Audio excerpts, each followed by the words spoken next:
Because I'm part comic, part singer, I was the only one who would comfortably accept the role of a master of ceremonies because everybody else had their art that they were performing. So by default, I became the master of ceremonies. In the process of doing that, then I sort of decided who would go on next at the Gaslight.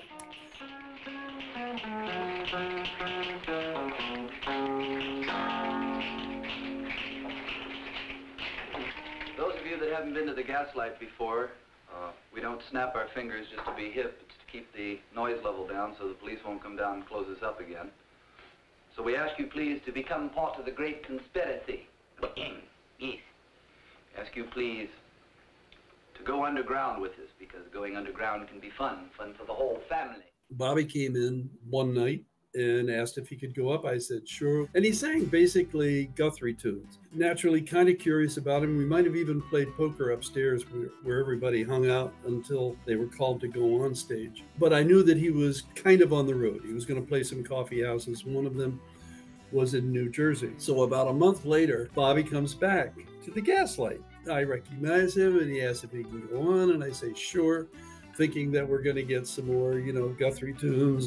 So he gets up on stage, and the first song that he sings is the Buffalo Skinner. This is a song about a man who goes out west, can't get a job, finally gets a job working with a bunch of people who kill buffalo and then skin them, sell their hides. And it's in the folk annals. It's probably not that popular a tune, but it is a folk song. You can probably look up the original lyric. And in it, the man who is hired comes for his paycheck, and he gets paid in hides. What am I supposed to do with these? I have to have bread, I have to have water, I have to have provisions.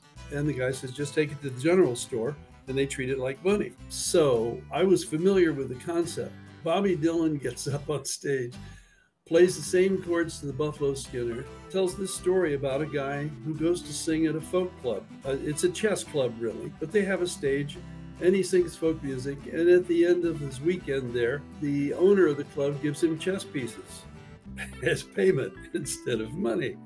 And I go, oh, it is a Buffalo Skinner of sorts.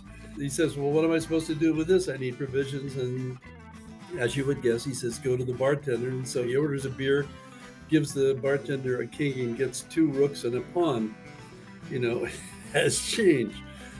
I just thought it was so clever. That plus the fact that he had a command of the musicality encouraged me to tell Albert, you got to come see this guy at the Gaslight.